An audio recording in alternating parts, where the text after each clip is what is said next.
In its magically beautiful setting by the Golden Gate, the Palace of Fine Arts, the last surviving memory of the Phantom City, still proudly stands in stately grandeur, and where palace of fairyland have been replaced by countless homes. Turning back the pages of time, we find President William Howard Taft breaking ground on February the 25th, 1911, for the Phantom City. And then, after an army of architects, artists, and engineers had dreamed their best dreams and had brought them to life, it was ready. Magnificent courts and fountains, its walls of creamy travertine, its ever-blooming gardens stretching along the shores of the Golden Gate. At a signal from President Wilson, the fountain of energy burst into activity. The gates were thrown open and the world had its first glimpse of the Phantom City. What a sight and what a crowd, all eager to explore its mysteries and marvel at its splendor. Mayor James Rolfe Jr. dedicated the Phantom City. Charles C. Moore, its president, spoke in response. Secretary Franklin K. Lane represented President Wilson, and Governor Hiram Johnson spoke for California. It was a great day and a great crowd. The Tower of Jewels, beautiful beyond description, sparkling with hundreds of thousands of multicolored jewels in the brilliant sun or in the night illumination, it was the central and dominant feature of the Phantom City. In the center of the lovely South Gardens, the Fountain of Energy, flanked on either side by twin mermaid pools, greeted the eye of the visitor. And to the left was the Crystal Dome Palace horticulture, Byzantine in architecture, suggesting the Mosque of Ahmed I in Constantinople, housing within strange and beautiful plants from all the tropical world. To the right, Festival Hall, a shrine where music lovers worshipped, and where world-famous notables spoke to huge gatherings. And just back of the tower was the Court of the Universe, with the two famous statues, the rising sun and the setting sun. Now the Court of Abundance embraced the beautiful fountain of the earth. The fountain series graced the symbolic court of four seasons. The Court of Palms, with its sunken pool containing that beloved statue, the end of the trail. Majestic colonnades surrounded the Court of Flowers and the Beauty and Beast Fountain. The Fine Arts Palace, with its priceless art treasures, in its exquisite setting by the lagoon, will live in memory forever. Sculptors from all over the world brought their skill to adorn the Phantom City. Every school of art was represented. Palaces and courts and fountains all carried their quota of sculptural beauty. These few statues are but a reminder of the countless others just as lovely.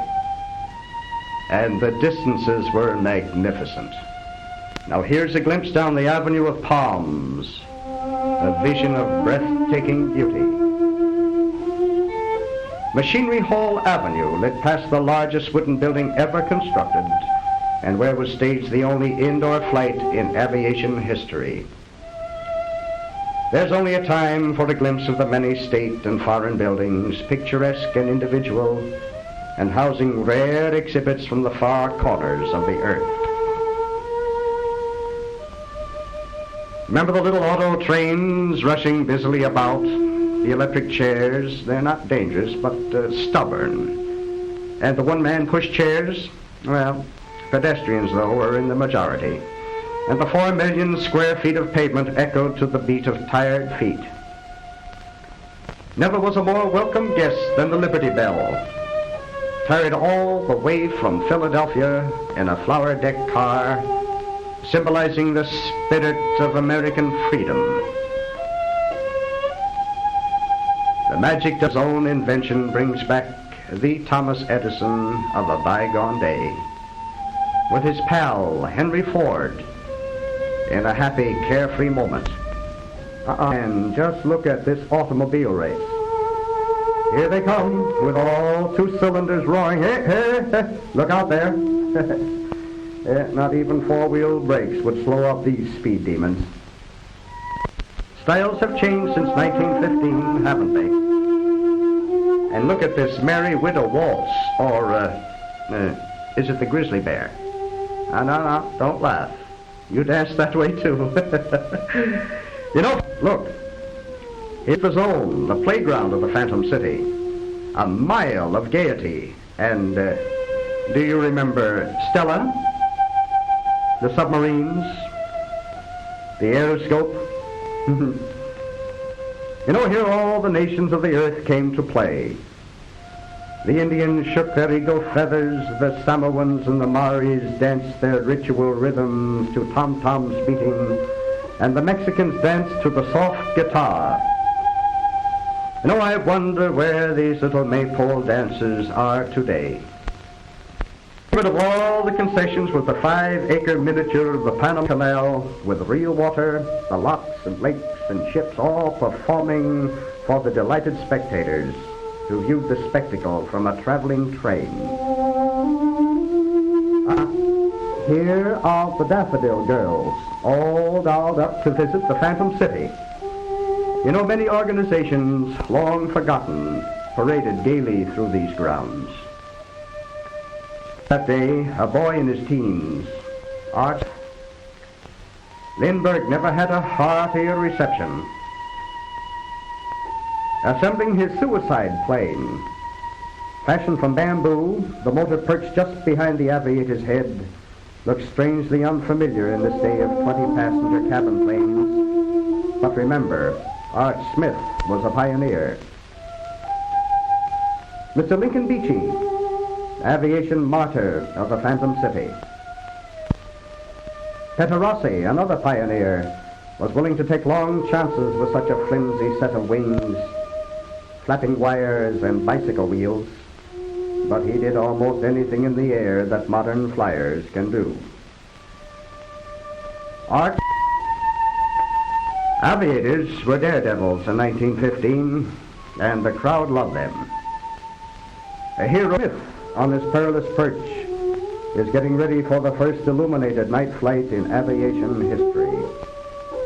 Over the brilliant lights of the Phantom City, he soared and dived and looped, with strings of fire behind him like twin comets blazing across the uncharted skyways.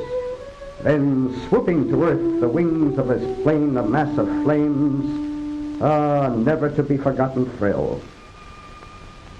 And do you remember the Phantom City at night? All the beauty in the world seemed concentrated there. Buildings were bathed in a soft radiance of colored light, while the fountains glistened with a myriad of color.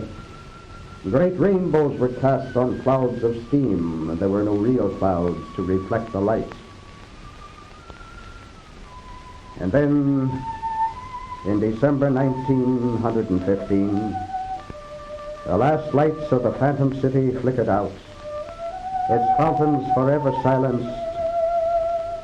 We stood with tear-dimmed eyes, feeling that it was not the end, but only a beginning.